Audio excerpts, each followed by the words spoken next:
I was halfway through polishing my shoes for dinner at my son's house when my phone buzzed a text from my attorney that simply read, "Call me. Urgent."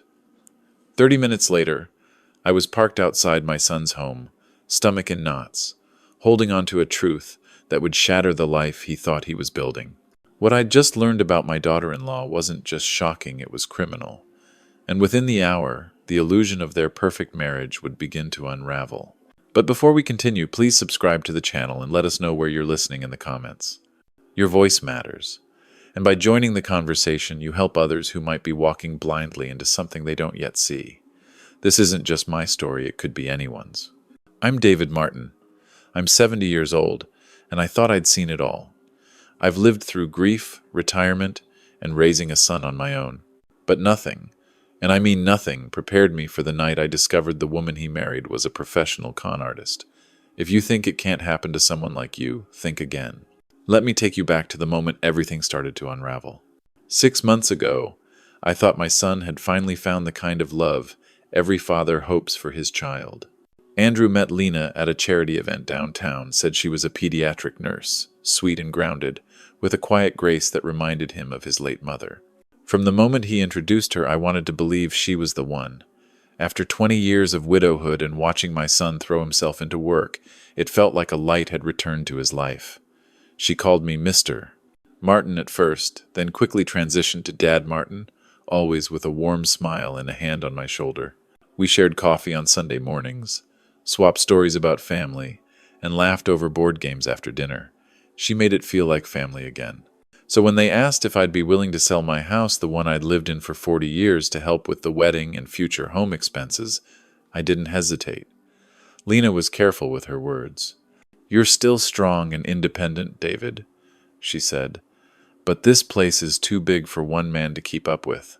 You could move closer to us, somewhere cozy and comfortable. And with your help, Andrew and I could start our life debt-free. We'd never let you feel alone. I should have asked more questions.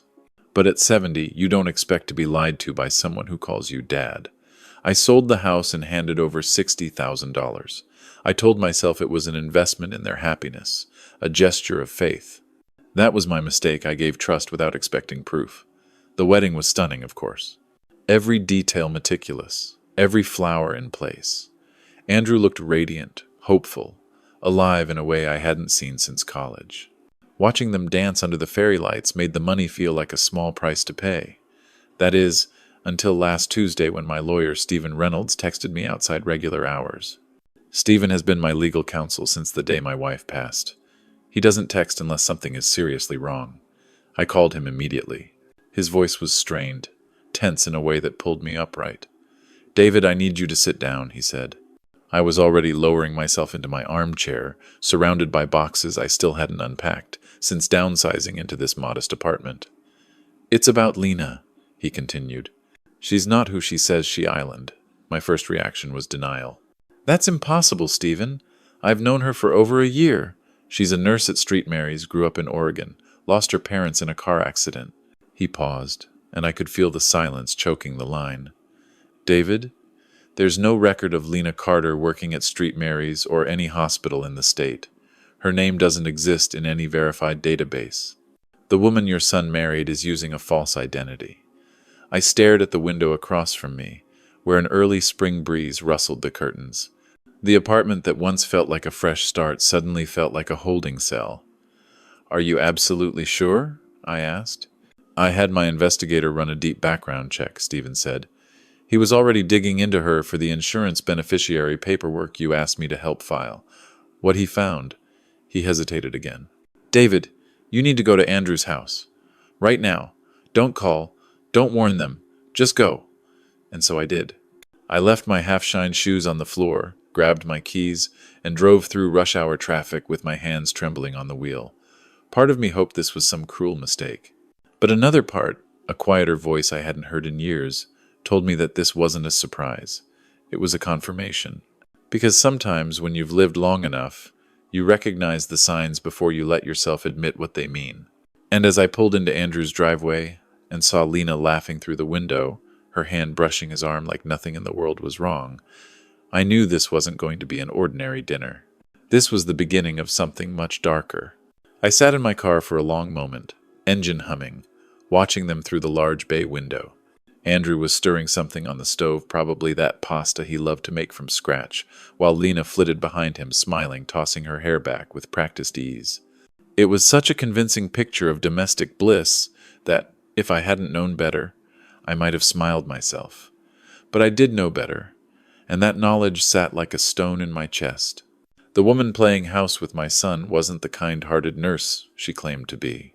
She was a liar, a fraud, and if Stephen's investigator was right, she had a history of doing this to other men successful, trusting men just like Andrew. I reached into my coat pocket, my fingers brushing against the manila envelope Stephen had handed me only an hour earlier. Inside, photocopies of forged credentials, tax records that didn't match her story, and a detailed report linking Lena Carter to at least 2 other aliases across state lines. The more I read, the clearer it became she'd studied Andrew before ever meeting him. She'd tailored her entire persona to fit the life he wanted. And me? I'd been part of the setup too. The helpful, lonely father-in-law with retirement funds and a big heart. She'd played me as easily as she'd played him. I finally opened the car door and stepped onto their freshly swept driveway. The house they'd bought after the wedding, partially with the money I gave them, was pristine. Newly painted shutters, potted plants by the steps, a welcome mat that read "Home Sweet Home." I rang the doorbell. A few seconds later, Andrew swung open the door with that familiar grin that still made him look like a teenager. "Dad, perfect timing," he said, pulling me into a hug. "Lena's making that wild mushroom risotto you liked." I managed a smile, but it felt brittle. "That sounds great," I said. As I stepped inside, I noticed immediately everything about the house screamed her. Soft, feminine tones, decorative pillows, monogrammed kitchen towels, and not a single trace of Andrew's personality.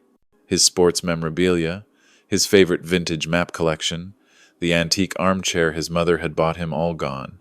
It was as though the home had been edited to reflect only one voice, hers.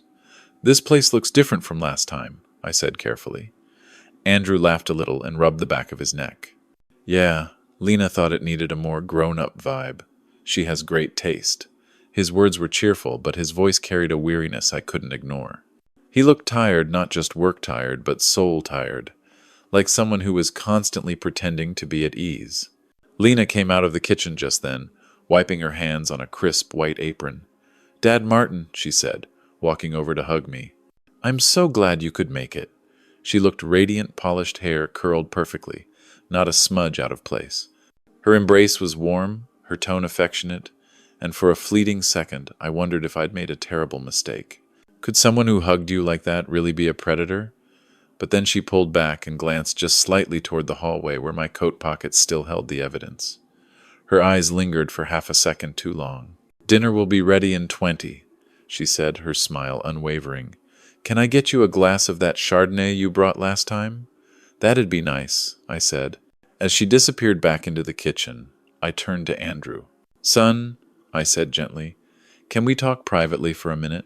His brow furrowed. "Everything okay?" "Just something I want to ask you about work," I said quickly. But before Andrew could answer, Lena reappeared in the doorway, too quickly. "Everything all right?" she asked, her voice light, but her eyes sharp. "Fine," I said smoothly. "Just want to catch up with my boy for a second." She hesitated just for a heartbeat, then smiled again and nodded. As Andrew led me down the hall to his home office, I glanced back. Lena hadn't turned to return to the kitchen. She was still standing there watching us go, and that's when I saw it, the shift in her face. The warmth was gone.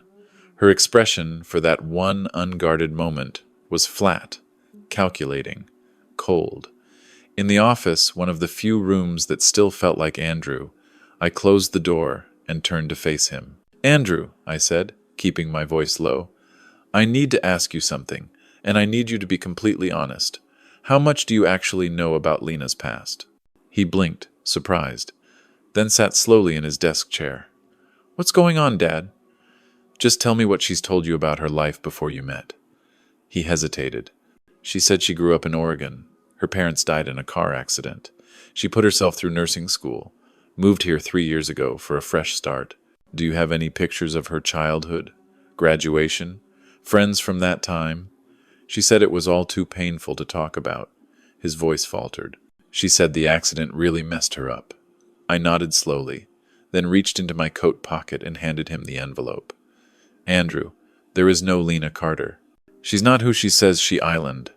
He opened it with shaking hands, and as he read, I watched my son's world begin to fall apart.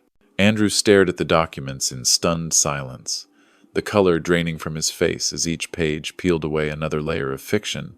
Dad, he finally whispered, eyes locked on a photocopied driver's license bearing a different name. Linda Blackwell? He looked up, his voice cracking. That's her? I nodded. She's been married twice before. Both husbands lost substantial assets and filed reports, but she vanished before anything stuck.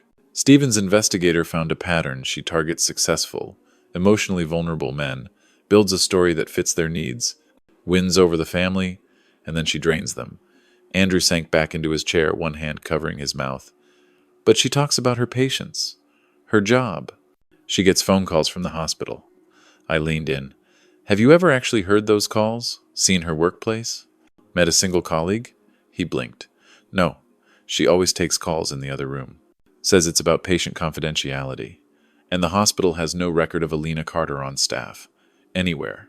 The silence between us swelled until it felt like a third person in the room, heavy and bitter. Andrew, I said carefully, there's more. But before I could go on, the timer dinged in the kitchen. Dinner's ready. Lena's voice rang out, cheerful as ever. Andrew looked at me, and I saw something new in his eyes. Not just pain or shock relief, like someone who had been carrying a weight too long and finally realized they weren't crazy. I gave his shoulder a gentle squeeze. We go to dinner, I said. We play along, until I figure out how to tell you everything. As we walked back into the dining room, Lena stood at the stove, plating risotto with a flourish. But something about her posture was different, stiffer, more alert. She'd heard enough. I was sure of it. The table was set beautifully. The good dishes, my wife's old set that I had passed down to Andrew, shone under the soft chandelier light. Fresh tulips in a crystal vase, cloth napkins folded like swans. It was all a performance, and now I could see the seams. This looks incredible, I said, taking my seat. Well, she beamed. I thought we could all use a special evening. Andrew's been so tense lately. I just wanted tonight to feel peaceful. I studied her as she poured wine into my glass. Not a single tremor in her hand, not a crack in her smile. But now, I knew what to look for. The slight delay before she reacted to questions, the way her gaze scanned the room, tracking expressions like a chess player, anticipating the next move. So, Dad Martin, she said as she sliced into her risotto with surgical precision, how's the new apartment treating you? Still glad you sold the house? There it was, the probe. Too casual to be innocent. Actually, I said, keeping my tone light, I've been reviewing some numbers lately, just tidying up accounts. And I realized, I'm not sure where all the wedding money went. Andrew looked up suddenly. Fork, midair. What do you mean? Well, I said, setting down my glass, you said the wedding cost about $2,000. I gave you $60. But I remember wiring a total of $80,000 across 2 transfers. His brow furrowed. Lena's smile froze. There were extra expenses, she said quickly. The honeymoon, furniture, a few debts from school. Your nursing school? I asked, almost gently. Didn't you say you worked your way through without loans? I had to take some out in the final year, she replied, voice wobbling. My savings ran out. Andrew turned to her now, confusion etched deep in his features. Lena, you told me you had no debt. When we applied for the mortgage, you swore your credit was clean. Her hand tightened around her wineglass. I didn't want you to worry, she said. I was embarrassed. Where are the loan statements? He pressed. I've never seen a payment come out of our accounts. She stood suddenly. I need to check the oven. Without another word, she vanished into the kitchen. I reached into my jacket again and slid the final folder across the table to Andrew. Her name's not Lena. It's Linda Blackwell. She's 36, not 32. 2 previous marriages, both annulled or abandoned after financial disputes. She vanishes once the money dries up. And that missing 20 grand? It was wired to a bank account in Phoenix under her sister's name. The same sister she claimed died in a car crash with her parents. Andrew stared down at the papers, then slowly looked toward the now silent kitchen. "Dad," he said, barely above a whisper, "what if she's not checking the oven?" We stood in unison and walked quickly but quietly toward the back of the house. The kitchen was empty. The back door hung ajar. A soft breeze fluttered the sheer curtain. "Her purse is gone," Andrew said, his voice hollow. I stepped out onto the porch and saw a shadow moving along the edge of the fence, fast and purposeful. "She's running," I said. And just like that, the masquerade was over. Andrew rushed to the front window, his breath catching. "Her car's still in the driveway," he said. "She must have parked another one nearby." I nodded grimly. She planned this. We returned to the dining room, where her half-eaten plate of risotto sat cooling beside her wine glass. Her phone was still on the table. That struck me instantly as odd. Who leaves without their phone in this day and age? I picked it up. No password, just a swipe and I was in. Another red flag I should have caught earlier. A professional liar who didn't bother locking her digital secrets, either arrogance or overconfidence. Maybe both. The call log was mostly empty, but the text messages, those told the real story. Dozens of deleted threads except one. A conversation with someone named M, likely short for Marcus. "The old man's getting suspicious," she'd written. "Only 2 days ago. You said this would be easy. Then yesterday, need backup plan. The account in Phoenix isn't ready. He's still not added me to the retirement." And finally, from that same morning, emergency. He hired a PI, extraction plan now. I turned the phone so Andrew could read. His face went pale, then red. "She was planning to leave anyway," he said, stunned. "Yes," I said, "but not before she finished what she came for. The rest of your accounts, your life insurance, your retirement." I tapped into her photos folder. It was sparse, deliberately so, but a few recent screenshots had escaped deletion. Bank balances, statements, password reset emails. Every file bore Andrew's name. She was documenting everything, I said, lining up her final withdrawal before disappearing. Andrew slowly sank into the nearest chair, his eyes blank. "I thought she loved me," he said quietly. "She said she loved me." I sat beside him, letting the moment settle. "She's very good at what she does, son. That's how these people operate. They become exactly who you want until they don't need you anymore." We heard a soft creak outside. A neighbor's wind chime, maybe. But both of us turned instinctively. "James," I said, using his middle name the way his mother used to when things got serious. "We need to call Stephen, now. And then the police." He nodded, reaching for his own phone with shaking hands. As he called Stephen, I sat at the table and stared at Lena's phone. Correction, Linda's phone. Everything in this room had been touched by her. The folded napkins, the wine still chilling, the sweater on the back of the couch.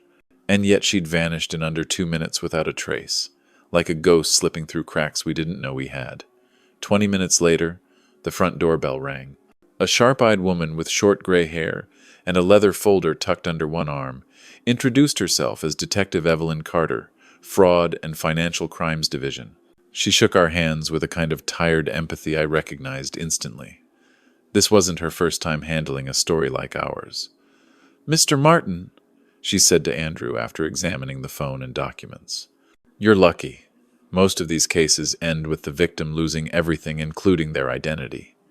Andrew gestured to the insurance forms Lena had left neatly stacked beside the wine glasses. "She was pressuring me to update the beneficiaries tonight," he said numbly. "Said it was romantic." Detective Carter allowed herself a dry chuckle. "Nothing says love like a 7-figure payout," she muttered. Then, turning serious, "We'll begin tracking her financial trail immediately. But you should prepare yourselves, she's good. These people know how to move money through enough accounts that even we have trouble following it." "Is there any chance we can recover what she took?" I asked. Carter hesitated. "Some, but realistically, slim. What we can do is stop her from doing this again. And thanks to what your attorney's investigator dug up, we might have enough to finally shut her down." She turned back to Andrew. You mentioned she asked you to add her to your retirement account. Did you? He shook his head. I kept stalling. Something felt off. I didn't know why until tonight. Good instincts, she said. You probably saved yourself another few $100,000. I watched my son, then shoulders slumped, eyes raw, but jaw set. The initial fog of disbelief had cleared, and something harder was settling in. Awareness, not just of what had happened to him, but of how close it had come to going further. After the detective left, Andrew and I sat in silence for a long time. The house was still, too still. The laughter that once echoed from the kitchen now felt like a distant memory from a dream you don't want to remember. Dad, he finally said, voice low, did you ever really like her? I mean, did you believe her? I thought about that for a while. I wanted to. I wanted it so badly I ignored the little things. The way she avoided talking about childhood. How no friends or family ever visited. The stories that never had specific names or places. She played the part well, but it was always a part.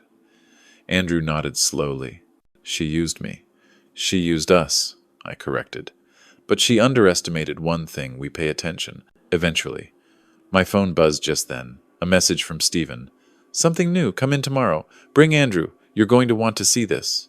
I read it aloud, and Andrew glanced at me warily. What now? I looked around at the remnants of Lena's deception, her untouched dessert still on the counter, the flickering candle burning low. Now, I said quietly, we dig deeper, and we make damn sure she never does this to anyone else again. Stephen's office felt different that next morning, no longer the quiet, wood-paneled sanctuary where legal matters were handled with calm discretion. It felt like a command center now. Papers were spread across every available surface, manila folders stacked in tall, uneven towers, and a man I didn't recognize stood at the far end of the conference table with a laptop open and a half-drunk cup of coffee in hand. Stephen greeted us with a nod, his expression tight but focused. David Andrew, thank you for coming. This is Detective Frank Morrison. He's with the Multi-State Financial Crimes Task Force. Morrison looked younger than I expected, mid-40s maybe, but there was a weight to his presence, like a man who'd spent years wading through the wreckage left behind by people like Linda Blackwell. Mr. Martin, he said, shaking my hand, your decision to investigate Lena well. Linda may have cracked open the most organized marriage fraud operation we've seen in a decade. He opened a folder and spread out a dozen glossy prints on the table. Wedding photos, surveillance stills, screenshots of ID cards. Each image showed the same woman, different names, different hairstyles, different smiles, but unmistakably her. Linda Blackwell, Morrison continued, also known as Megan Carson, Lisa Brantley, and your Lena Carter. 4 aliases we've confirmed so far, but we believe there may be more. At least 19 known victims across 5 states, Arizona, Oregon, Colorado, Nevada, and now New Mexico. Total known losses? Roughly $2.7 million. Andrew let out a soft exhale, as if someone had just punched him in the stomach. How long has she been doing this? Morrison didn't hesitate. Earliest confirmed case dates back almost 10 years, but her methods suggest she started earlier, just less successfully. She's refined her playbook. Fast, quiet marriages. Always targets men over 40, often widowed or recently divorced, with assets and, his eyes flicked to me, vulnerable family members. I felt the implication before he even said it. You're saying I was the real target, I said, keeping my voice even. Morrison nodded. Yes, Andrew was the entry point. You were the prize. Our timeline analysis shows she began contacting mutual friends and former acquaintances just days after Andrew's promotion announcement appeared in the Business Journal. That article included a quote about your family specifically, that your late wife had left behind a sizable life insurance policy. She did her homework. She knew exactly who she needed to be to earn your trust. I sat down slowly, trying to absorb the magnitude of it. All those coffee chats, the questions about my finances disguised as caring inquiries about Andrew's future, the suggestion that I update my will just in case something ever happened. She wasn't being thoughtful. She was positioning herself. What now? Andrew asked, voice low. Do we just wait for her to strike again somewhere else? Not exactly, Morrison said, sliding a new folder forward. We believe she'll make contact again. She didn't get what she came for your father's untouched retirement accounts. And predators like Linda don't walk away from unfinished business. Stephen chimed in then. Which is why we're proposing a controlled setup. Andrew stiffened. You mean a sting? Exactly, Morrison replied. David reaches out, plays the part of the confused, heartbroken father-in-law. No accusations, just concern. He tells her he wants to understand, maybe even help her reconcile with Andrew, all while we monitor the exchange. Absolutely not, Andrew snapped. I won't let you put him in harm's way. I raised a hand, silencing him. Son, I said firmly, if I'd seen the signs sooner, we wouldn't be here. If I can help stop her, not just for us, but for the others she hasn't met yet, then I will. It's my call, Morrison nodded respectfully. We'll make sure he's never alone. Every meeting will be monitored. But her psychological profile suggests she's more likely to come back if she feels emotionally in control. That means we play into her script, make her believe David is vulnerable again. She was already starting to frame you as the villain, I said to Andrew. She'll use that story to reel me in. Tell me you were abusive, controlling, that she ran because she was scared. She'll twist the truth until she looks like the victim, and I'm her lifeline. Stephen looked at me. You okay with this, David? I glanced at the photographs again. 19 men, 19 families. Some faces smiling, others haunted. And suddenly I wasn't just doing this for us. Let's set the trap, I said quietly. It's time someone ended her game. We spent the next 2 days preparing everything: scripts, surveillance details, communication protocols. The plan was deceptively simple. I would send a message to one of Linda's soft contacts, someone she used as part of her fabricated network to support her false identities. This particular person, a woman named Miriam, who claimed to be a nurse at the same children's hospital Linda had pretended to work at, was already flagged by Morrison's team as a fake reference, likely another con artist or someone Linda had blackmailed into helping her. My message was carefully crafted, warm, uncertain, tinged with just enough vulnerability. Hi, this is David Martin, Lena's father-in-law. I'm trying to reach her. There's been a misunderstanding with Andrew, and I believe she ran without explaining. I'm worried about her. Please let her know I'd like to talk. It didn't take long. Less than 18 hours later, Morrison called me. She responded, he said, voice calm but charged with something just under the surface. She took the bait. I met her 2 days later at a small cafe downtown Neutral Ground. Quiet, just enough foot traffic to keep it casual. Morrison and 2 officers were seated nearby, dressed as regular patrons, eyes on me from multiple angles. I wore a wire. I didn't even feel nervous. In fact, I felt oddly steady, like something in me had clicked back into place after months of self-doubt and confusion. I'd spent my life protecting people from clients, from bad deals, from grief after my wife died. I hadn't realized how much I'd missed the feeling of being needed for something real. Linda walked in right on time, hair darker now, no makeup, dressed in jeans and a loose cardigan playing the part of the woman in distress. She looked like someone who'd been through something terrible, and if I hadn't known better, I might have believed it. David, she said, voice trembling, thank you for meeting me. I stood and offered the kind of hug a father-in-law gives a beloved daughter-in-law. She melted into it with practiced ease. Of course, I said, I've been so worried about you. Saturday, she immediately reached for a tissue planted, no doubt, and dabbed at eyes that weren't yet crying. Everything fell apart so fast, she began. Andrew just changed. He started questioning everything where I'd been, who I was calling, accusing me of lying. It felt like I was being interrogated in my own home. I nodded slowly. He told me he found some financial irregularities, bank records, a wire transfer. Her hands froze. Just for a second. Then she looked down, voice soft. That's the worst part. He thinks I stole from you, that I used your money for some kind of personal gain. David, I would never. You've been more of a father to me than anyone ever has. She reached across the table and placed her hand on mine. I had to force myself not to recoil. I don't know how to prove to him that I'm not who he thinks I am. I leaned in gently. Then help me understand. Tell me what the $20,000 transfer to Phoenix was for. Her grip tightened. Subtle, but not gentle. Her eyes shifted. The tears stopped. How much do you really know? She asked, her tone suddenly flatter. And just like that, she was gone. The warmth, the fragility, it evaporated. In its place was Linda Blackwell, predator. Everything, I said quietly. We know everything, Linda. Her eyes narrowed. You can't prove half of it. She began to rise, but I didn't flinch.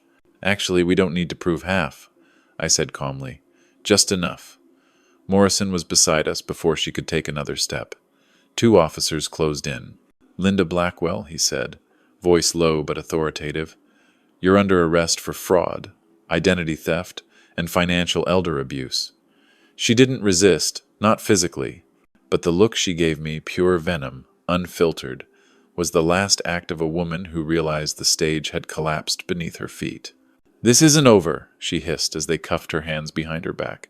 It is, I said, standing slowly. For you, it island. As they led her out of the cafe and into a waiting cruiser, I felt something I hadn't felt in months. Peace. Not joy, not triumph, just a quiet certainty that the worst was behind us, that the story was no longer hers to write. Back at Andrew's house that evening, the silence felt different, no longer oppressive, no longer thick with doubt or dread, just quiet, honest quiet, the kind that comes after the storm when nothing is hidden anymore. I sat across from him at the kitchen island, where just days earlier we'd stared at empty plates and a half-eaten lie. Now, the plates were gone, and in their place were legal documents, timelines, notes from Detective Morrison's team, and a growing sense that maybe, just maybe, we were going to get through this. Andrew hadn't said much since I returned from the cafe. He'd listened as I recounted every word Linda had said, how the performance had cracked the moment I mentioned Phoenix. He hadn't asked for details about the arrest. He only wanted to know one thing. Did she fight it? Not with her hands, I told him, but with her eyes? Yeah. She knew it was over, and she hated that I was the one who ended it. He nodded slowly, then leaned back, staring at the ceiling. You know what really gets me, Dad? He said finally. She had me convinced that I was the problem, that my insecurities were what ruined everything. His voice tightened. I second-guessed my instincts. For months.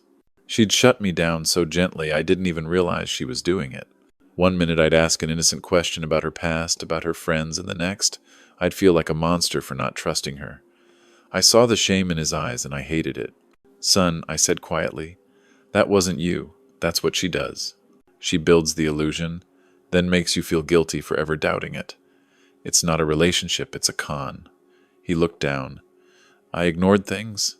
You tried to warn me. No, I said firmly. I tried to believe, just like you. We both did. He gave a weak smile. I still remember when I brought her over for the first time. You said she reminded you of Mom. I nodded. And that's exactly why I wanted her to be real. The silence returned, softer this time. Then Andrew reached into his jacket and pulled out an envelope. I got this in the mail today, he said, from a guy named Russell, one of the other victims. Morrison told me they're starting to coordinate outreach to connect the people she scammed, try to build a more complete case across jurisdictions. I opened the letter. It was handwritten, thoughtful, scarred. Russell had been taken for nearly $150,000, had lost his retirement home in the process, and ended up living with his daughter while rebuilding. But the last paragraph caught me. Knowing there were others who fell for her act helped me feel less stupid, he wrote. And learning that someone finally fought back. Well, that helped more than you'll ever know. I handed the letter back to Andrew. You helped stop her. Don't forget that. We both did, he said. Then, after a beat, do you think we'll get any of it back? The money? I thought of the accounts Morrison's team had begun to trace offshore transfers, fake names, dormant LLCs set up across state lines. Maybe, I said. But honestly, I'm not waiting on it. I've already gotten back what matters. He looked at me, puzzled. What do you mean? You, I said simply. The you that was disappearing under her manipulation. The son who used to argue with me about music, who made homemade pasta just because he could, who told awful puns that made your mom roll her eyes. I was watching you slip away, Andrew. Not all at once, but in pieces. And now, I see you again. He blinked hard and nodded, lips pressed tight. Thanks, Dad. I stood, stretched, and walked over to the back door. The breeze was cool tonight. The sky was clear, the kind of evening that made you want to sit outside and say nothing for a while. You know, I said over my shoulder, when your mother died, I used to think the worst pain in life was losing someone you loved. I paused. But now I know there's something worse. It's watching someone you love get lost without even knowing it. Andrew joined me at the door. You pulled me out. You'd have done the same for me. He nodded, and for the first time in weeks, I saw a flicker of peace in his eyes. Just then my phone buzzed. A message from Stephen. Restitution hearing scheduled. Morrison says they may recover close to 60%. I showed it to Andrew. He raised his eyebrows. That's better than I expected. Better than I hoped, I admitted. He leaned against the doorframe. What'll you do with your share? I smiled, looking out into the dark. Honestly, I think I'll put some into a fund for fraud victims. Help people like Russell.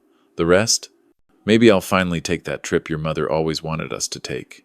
Somewhere warm, somewhere with no past attached. He smiled. Sounds perfect. Wanna come? I thought you'd never ask. As we stood there in the quiet, with the night wrapped around us like a blanket, I realized something unexpected. Linda had taken a lot from us. But in a strange, twisted way, she'd also given something back. She reminded me of who I was, and who my son still island stronger than we thought, smarter than we feared, and ready finally to start again. 6 months later, we were sitting side by side on the porch of my new home, a modest, sun-washed bungalow on the outskirts of Santa Fe. I'd chosen it myself, paid for it in full with my own remaining savings and what I'd recovered through the courts. The house wasn't big, and it wasn't flashy, but it was mine. No one had suggested it. No one had helped me find it. It didn't symbolize a fresh start built on a lie. It was a quiet return to something honest. The wind carried the scent of juniper, and somewhere down the road a wind chime tinkled lazily. Andrew was nursing a mug of coffee, barefoot, calmer than I'd seen him in years. The legal proceedings had dragged on longer than we expected. Linda's defense team tried every trick in the book. But the evidence we'd gathered, along with the testimonies of nearly 24 other victims, painted a picture too detailed to ignore. Fraud, identity theft, financial elder abuse, attempted grand larceny. It all stuck. She pled guilty on most counts once the prosecution showed her exactly how much we knew. 60%, Andrew said now, holding up his phone and showing me the notification from the restitution fund. They actually pulled it off. 60% of what she took from us. I gave a soft whistle. That's more than anyone promised. Stephen thought we'd be lucky to see a third of it. Some of it came from accounts she'd forgotten to scrub, Andrew said. The rest from liquidated assets. Jewelry. A few stolen identities she'd turned into shell companies. He took a sip, then looked over at me. You're really okay with donating most of it? Absolutely, I said. There's a group forming victims of long-form confidence schemes. Russell's helping coordinate it with Morrison's team. They're putting together a fund to support victims emotionally and financially. People who lost more than we did. People without legal representation. Without a support system. Andrew nodded thoughtfully. She could have ruined us. She didn't. I looked out at the desert horizon. The light was starting to shift late afternoon in New Mexico. Has a way of softening even the harshest edges. You know, I added, I've thought about what I'd say to her if I ever got another chance. To Linda? Yeah. Not to accuse. Not to gloat. Just to ask her one question. What would you ask? I leaned forward, resting my elbows on my knees. I'd ask her who she really is when no one's watching. When she's not performing. When the mask is off. I don't think she knows anymore. I think she's been pretending so long, she's forgotten there was ever a real person underneath. Andrew was quiet for a moment, then said, Do you ever miss who we thought she was? I turned to him. That was the question, wasn't it? The thing no one really talks about. Sometimes, I admitted. Not her, but the version of her I believed in. The one who made you smile. The one who laughed at your awful puns and teased you into dancing in the kitchen. The one who called me Dad Martin and asked for my chili recipe. That woman never existed. But we did love her, or what she represented. Hope, he said. Yeah, I nodded. Hope. We sat in silence again, but it was a better silence this time. Not one filled with avoidance or unspoken grief. Just the kind of silence that comes after you've said everything that needed to be said. You know what else I've been thinking about? Andrew asked. What? How close I came to letting someone else define my life, my habits, my home, my future. I didn't even realize how much I'd given away until she was gone. That's the thing about people like her, I said. They don't steal all at once. They chip away, smile by smile, compromise by compromise, until you look around and realize nothing looks like you anymore. I'm rebuilding, he said, bit by bit. I went hiking last weekend, joined a book club, started cooking again my way. That's the way to do it. He looked at me, and his voice softened. You're a good dad, you know that? I smiled. I've had my moments. He laughed, then after a pause. You still thinking about that trip? Oh, I'm not thinking. I'm doing. I've already booked the flights. His eyebrows lifted. Seriously? Seriously? 10 days. Coastal Spain. I figure it's time I see something new. Not because someone tells me to. Because I want to. Need a travel buddy? You offering? He raised his mug in a mock toast. To second chances, he said. I clinked my mug against his. To starting over, I replied. And as the sun dipped lower behind the mountains, casting long golden shadows across the porch, I felt something return to my chest. Something I hadn't realized I'd been missing. Not forgiveness. Not justice. But freedom. The kind that comes when you take back your own story and write the next chapter on your own terms. The day of the final restitution hearing came and went without drama. No courtroom showdowns, no last-minute appeals. Just a quiet, clinical procession of facts, numbers, and legal acknowledgments. Linda, now just inmate #563927, didn't appear in person. Her attorney represented her via video, dispassionate, as if she were already fading into irrelevance. When the judge confirmed the disbursement 60% of what she took, I didn't feel the surge of vindication I thought I might. I felt something simpler, quieter, closure. Afterward, as Andrew and I walked down the courthouse steps, the fall air crisp and sharp, I looked at my son and saw something I hadn't seen in a long time. Lightness. His shoulders weren't hunched, his jaw wasn't tight. He was walking like a man unburdened. You ever think about how close it all came to ending differently? He asked as we reached the parking lot. Every day, I said. If Stephen hadn't flagged the insurance paperwork, if she'd waited one more week to run, if I hadn't called you that night, I'd probably be bankrupt, he finished. And married to a ghost. You'd still have me, I said with a grin. He smiled. That was the one thing she couldn't erase. We drove home in companionable silence, letting the weight of the day settle behind us. Back at my house, I poured us both a small scotch, nothing fancy, just enough to mark the occasion. We clinked glasses without a word and sat outside on the porch, watching the wind kick up dust across the gravel path. After a while, I said, You know, I've been thinking about what I'll do with the rest of the money. What's left after the donation? More travel? Andrew asked. Some, I said, but not just for me. I reached into my jacket and pulled out a small notepad. I've been outlining a program, small grants for older adults who've been conned. Not just financial help, legal advice, therapy, peer support, the works. Andrew blinked. You serious? Dead serious. I've lived a long life, son, and I've seen what shame does to people, the way it isolates them, how it convinces them they're the only ones who fell for it. I want to help tear that lie down. You really are something else, he said, smiling. You know that? Took you long enough to notice, I replied. He laughed, and for a few minutes we said nothing at all. The sky turned pink and orange and gold, and the shadows of our chairs stretched across the porch like a quiet reminder. We'd been through hell, but we were still here, still standing, still us. My phone buzzed just as the sun dipped behind the mountains. It was a message from Russell, one of Linda's earliest victims. Saw the news. She's finally done. Thanks for not letting her vanish again.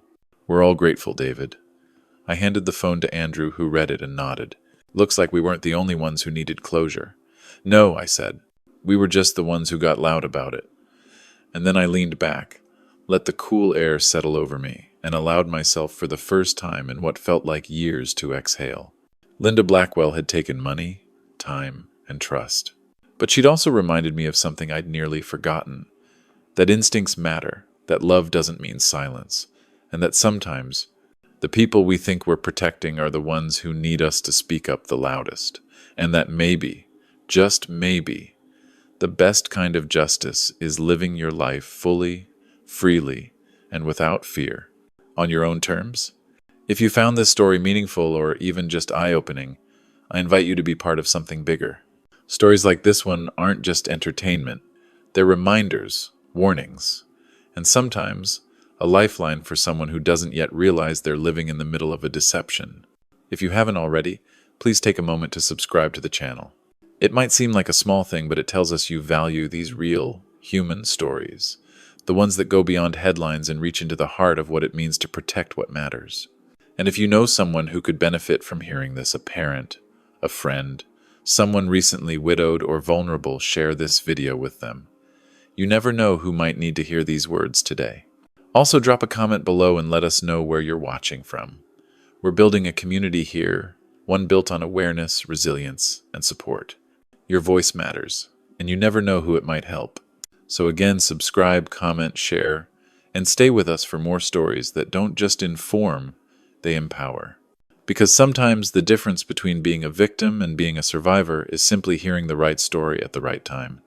Thanks for being here. We'll see you in the next one.